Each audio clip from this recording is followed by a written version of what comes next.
I think he said like last 6-7 months. He goes, yeah, he's gonna knock out Jake Paul. Wow. I'm like, okay, I'm sure a lot of people would love to watch that and see that. One thing that Chavez has is experience. He may not have the youth, you know what I mean, and the agility that Jake has right now, but he does have the experience, and I think that experience will give Jake a problem. This fight does become a little bit of a dangerous one for Jake, not because Chavez Jr. is in his prime anymore. He's still going to be a shell of that early 20s Julio Cesar Chavez. Boxing experts believe Julio Cesar Chavez Jr.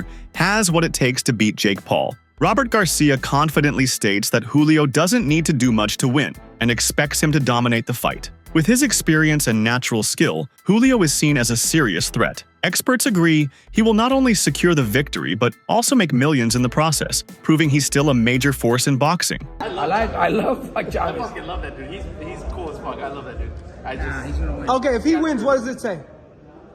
Nothing. Chavez is gonna win. What does that say if he beats Jake Paul? Not much. Just a good win. A lot of millions of dollars, and then maybe do a rematch, which is badass. Make a lot of money. Oscar De La Hoya's bold prediction speaks volumes about the energy surrounding this matchup. He emphasizes that Julio Cesar Chavez Jr. has been training with focus and intensity, signaling a serious comeback. De La Hoya anticipates not just a competitive bout, but a satisfying one for those who've long waited to see Jake Paul humbled in the ring. With Julio's power and background, the fight carries excitement and promise of a dramatic moment that fans, especially Jake's critics, will rally behind. Better, and he's doing good, and I've seen him train lately. I've talked to the father, and he says, look, if my son shows up to the ring the way I've seen him in the last few months, I think he said like last 6-7 months, he goes, yeah, he's gonna knock out Jake Paul. Wow. I'm like, okay, I'm sure a lot of people would love to watch that and see that. So yeah, don't miss the fight. June 28th. It's gonna be crazy. No, it is. I mean, because Jake Paul actually has, it's not that he has something to prove, but he actually can prove something here. Chavez Jr. went the distance with Canelo, right? In Canelo's prime. And so imagine if Jake Paul like knocks out Chavez Jr., then what? Then what? No me gusta eso. No, but you know what I'm saying? But then again, Chavez Jr. can get redemption for himself, but also for all the people that hate Jake Paul. Confidence has never been in short supply for Julio Cesar Chavez Jr., and his claim to being the superior fighter reflects that mindset. He believes his years of professional boxing experience, world titles, and deep boxing roots outweigh Jake's short career in the sport. Julio's conviction stems not from arrogance, but from a resume that includes elite-level competition and challenges far tougher than what Jake has faced. In his eyes, the outcome is not a question, it's a certainty. This is your first fight in 2.5 years. When do you want to come back? Who do you want to fight? Oh, man. I don't care, you know. Jake Paul? You want Jake Paul next? Yes, why not? If he wins tonight? Yes, I want. You think you could beat him? I'm a better fighter than these opponents, so that's for sure. Jake Paul has built his boxing identity around spectacle and risk. He continues to argue that his fight choices are shaped by public demand for entertaining matchups and financial success. By consistently choosing opponents with strong reputations or size advantages, he aims to prove he's not just a YouTuber turned boxer, but a serious competitor. With Julio, Jake believes he's answering critics by stepping in with a former champion and adding another challenging name to his growing list. The pursuit of a world title. Yeah, look, I always said it. I'm going to fight really tough people, and I'm going to fight big money fights. You know, this is prize fighting. And so I'm giving the fans what they want with every single fight, taking on tougher opponents, and this is just that. I can't help but notice it's a cruiserweight fight. The co-main event is a cruiserweight world title. If you look just to your right, there are 2 belts sitting there on the stage.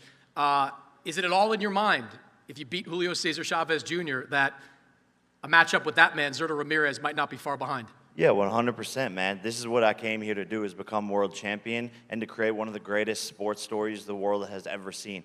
Going from Disney Channel to YouTube to world champion in 6 to 7 years, that's the most relatable and best sports story that any kid can get behind, and that's what I'm here to do, is inspire the next generation and do what no one's ever done before in the world's hardest sport, which is boxing. You faced some hostile environments in the past, the Nate Diaz fight being one of them, but this might be the most hostile you've walked into. Southern California, 2 Mexicans on the card. What do you think about fighting in this type of atmosphere? Man, the Mexicans love me, bro. Like, I'm stepping into my home environment. They love me more than they love this guy. Jeff Mayweather's view provides a grounded perspective on the bout. While he doesn't deny that Julio was once a formidable opponent, he's skeptical about the timing. He compares it to a hypothetical bout against an aging legend, suggesting that while it may look impressive on paper, the reality is different. According to Jeff, the fight serves more as a resume builder for Jake than a true test of his abilities, because Julio is far removed from his prime. He tried to fight Canelo backed out and all that kind of stuff, but is this, another name that just, like I said, gives the detractors more feel for their fighter? Does this help Jake at all? I don't think it's really going to help him that much. I mean, it will in the sense that he's fought a legitimate fighter that actually was a professional fighter and a world champion. But to get him after a 5-year layoff and him being inactive is almost just like fighting Mike Tyson. From a business standpoint, this matchup makes sense. Jake Paul knows how to sell fights, and teaming up with a former champion like Julio creates instant buzz. The combination of legacy and controversy is a formula that usually delivers commercial success. Regardless of current form, Julio brings name recognition, and Jake brings attention. Together, they attract audiences from boxing purists to casual fans, all of whom are curious about how this unusual showdown will unfold. Let's find a real boxer. This man's an ex-world champion. He's way smaller when he was competing. Yeah. He have to come up to my weight. He's the son of a legend. I'm now Puerto Rican. Yeah. He's Mexican. It's the best you could do. It's brilliant. Yeah. From a business standpoint, it's brilliant. You can't really do better than that if you're not trying to feed man to the wolves. But you're trying to make it appear so. But do you reckon it's going to generate numbers? Good question. It depends how they market it. It depends what Chavez comes on. Yeah. Because Jake won't be able to push this himself. It depends what Chavez comes on. If Chavez comes on some like, listen, bro, I'm going to teach you boxing. I'm going to teach you boxing. Yeah, then it can sell. That type of energy. But if he comes on the vibe we know he's on, which is why even his dad don't really mess with him. Yeah. Then it's not going to be interesting, bruv. It's not.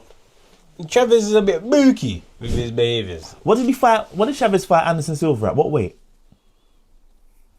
Was it a catch weight?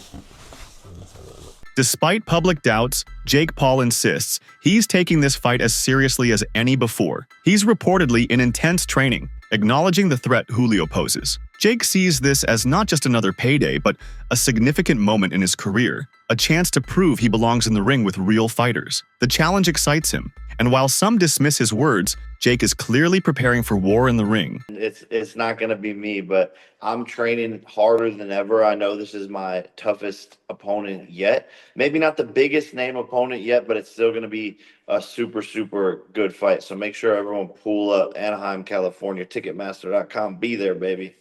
I was going to say that, do you think this is the toughest opponent? Obviously, he's still a guy who was, he's not all that old. He's got a ton of fights. He's got, I think, 61 pro fights. Think this is the toughest challenge for you if you take everything into consideration?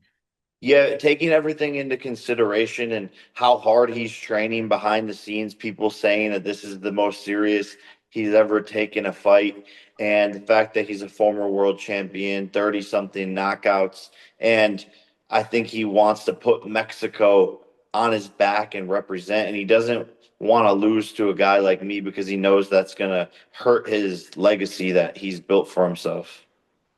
Yeah, I was going to say, Jake, if you see video of him, it looks like he's training hard. I think if there's one criticism, obviously, as you know, of his that people have always said is that, hey, he doesn't train hard, doesn't work as hard as he should, but he's a guy with a lot of talent. But if he is working hard and he does still have that talent, obviously, that could make for a dangerous opponent, couldn't it? Yeah, 100%. And that's what I bring out of my opponents. Even when I fly sparring partners in, they go harder than they normally do with other guys because they want to prove a point because it's me. They don't want to get beat up by a guy who's only been doing this for 5 years or so.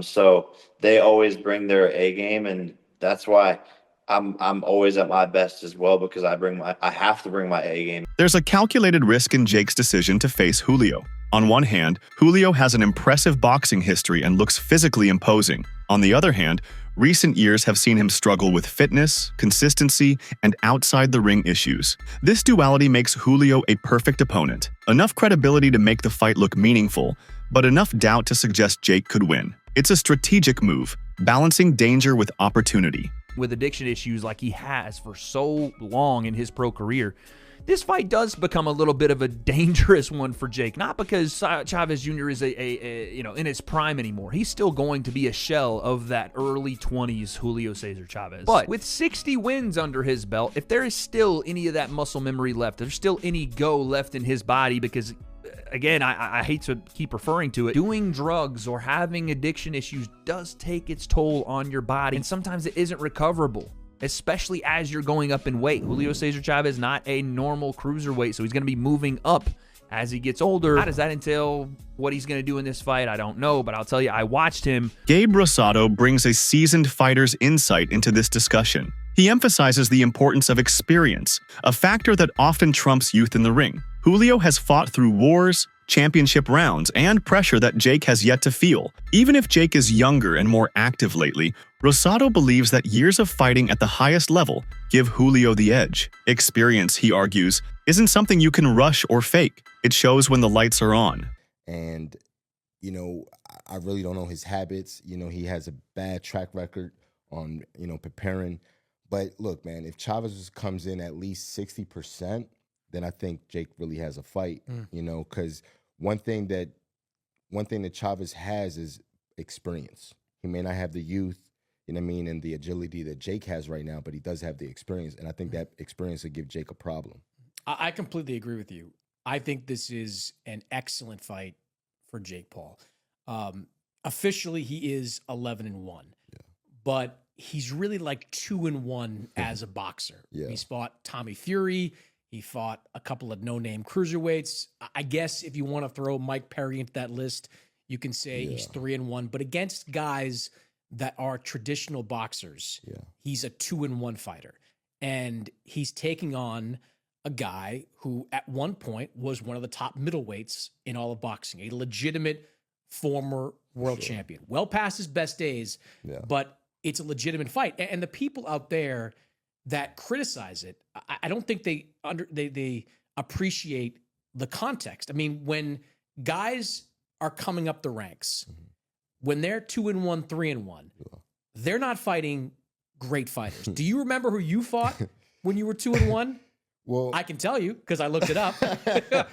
Many believe this is Jake's most serious challenge yet. Unlike his previous fights against retired athletes or debut boxers, Julio comes from a deep boxing lineage. If Julio is in shape and focused, he could expose the gaps in Jake's developing skill set. Fans and analysts alike recognize this as a turning point in Jake's journey. Either he proves himself against a real fighter, or he gets exposed. There's a portion of the audience that remains skeptical. They wanted Jake to fight someone currently active, someone who could truly challenge him at their peak. Instead, they see this as another clever marketing move, facing a past-his-prime fighter with a big name, but limited recent success. This crowd views the fight as another example of Jake avoiding true threats while maintaining the illusion of growth in boxing. Bro, it's actually getting annoying. Jake Paul, you aren't slick.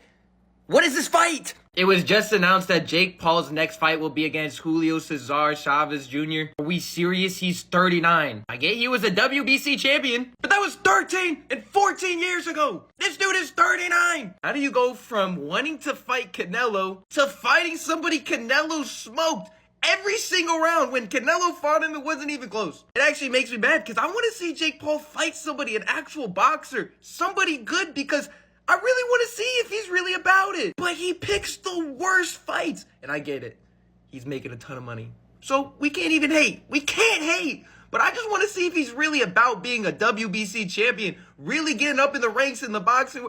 Bro, if he was really about it, he would have fought Tommy Fury again. But he doesn't want to do that. When he fought a real boxer, we saw what happened. And now we're fighting another washed 39-year-old. We already know how this fight is going to go. We already know Jake Paul is going to make a ton of money. At the end of the day, we can't hate, but this is getting annoying. Can we just fight somebody good? Somebody that's actually fighting right now?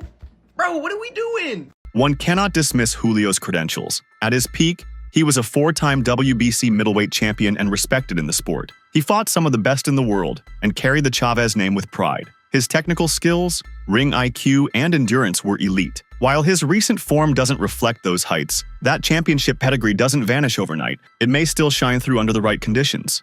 How good is Jake Paul's next opponent, Julio Cesar Chavez Jr.? Can he pull off the upset and beat Jake? Now, Chavez Jr. in his prime was a really solid fighter. 46-0, 4-time WBC middleweight champion. This is him against Sergio Martinez, a top 3 pound-for-pound fighter. Hurt him bad with the left hook, dropped him in the 12th round, nearly got the finish, but Martinez did end up winning this fight. And then after losing the title in 2017, this is him versus Canelo in 2017. Solid pressure fighter, good body shots, decent hand speed.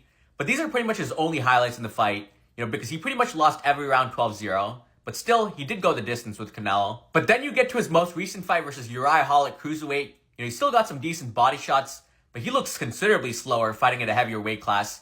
His footwork is a bit plotty, and he's not as fast. Look, Chavez Jr., he's not a bad fighter. He's never been a bad fighter. But what he is very undisciplined and considerably slower and more flat-footed at 39 years old fighting at cruiserweight. The technicality, the experience, it will give him a 25 to 30% chance. But the youth, the size, the speed of Jake, that'll give him more of the edge.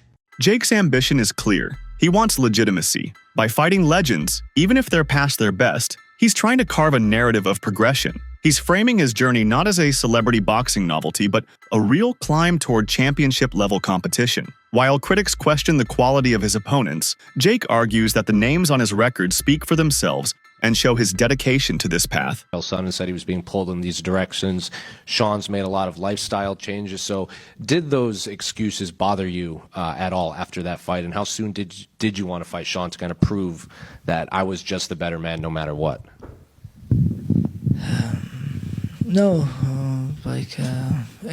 after the fight, O'Malley said, even he said in his interview, even when my mom asked me what was wrong with you, I tell him nothing, I just lost the fight, and then the excuse started a couple of days later. But yeah, so I just wanna give him another chance, another. That's what the UFC wants, and then I think he's dangerous because when I was fighting him, and it was first time so easy, and my thought was how this guy can beat Aljamain Sterling, because I training with Aljamain Sterling and he make me humble every time I training with him. So, but that's why the O'Malley is dangerous, and I recognize that, and I cannot relax any fight with him. Even if we fight 10 times, I have to still treat him as a dangerous guy. Sometimes you can be best shape, but you can still lose the fight. Sometimes all this doesn't matter, but of course it helps. You have to do your best always in your training camp, and most important is he's very humble now, and I think these things will help him. It looks so humble for me, because first fight when we have a face-off, or every time we met, he was always just disrespect me. He looked me on top, like he was thinking he was better than me. And I'm sure all these changes will help him. Yeah, last question. Do you believe you humbled him? He seems more humble than he was before my fight. Criticism of Jake Paul's boxing career is not new. There's a growing fatigue among fans who feel his fights are more about hype than genuine competition. They argue that the excitement is manufactured and that each fight is strategically chosen to maximize attention while minimizing risk. For these critics, the Julio bout is another carefully packaged event lacking substance, and they question whether audiences will continue to buy into it. Despite the criticism, one thing is certain: this fight will sell. The anticipation of seeing Jake Paul finally face a true knockout threat is enough to drive pay-per-view numbers. Even those who dislike Jake are tuning in, not to support him, but to witness his possible downfall. That emotional investment, love him or hate him, is what keeps Jake Paul relevant, and what may make this fight his biggest spectacle yet. Breaking news, Jake Paul is going to be taking on former world champion Julio Cesar Chavez Jr. in a fight that I think is going to fool a lot of people. Now, what do I mean by fool a lot of people? What I mean is people are going to, on paper, look at this and be like, oh, Jake Paul gets schooled here, gets schooled here. Chavez Jr. is 39.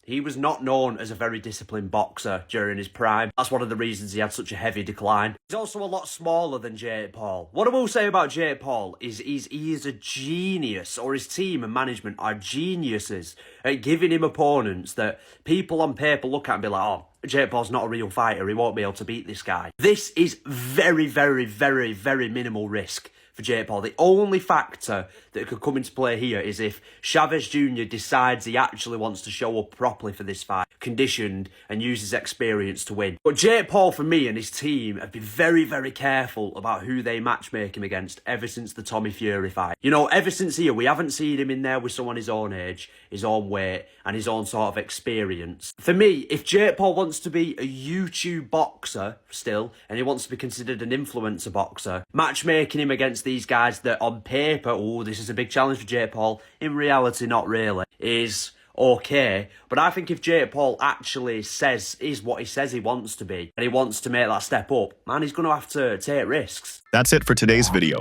Stay tuned until next time.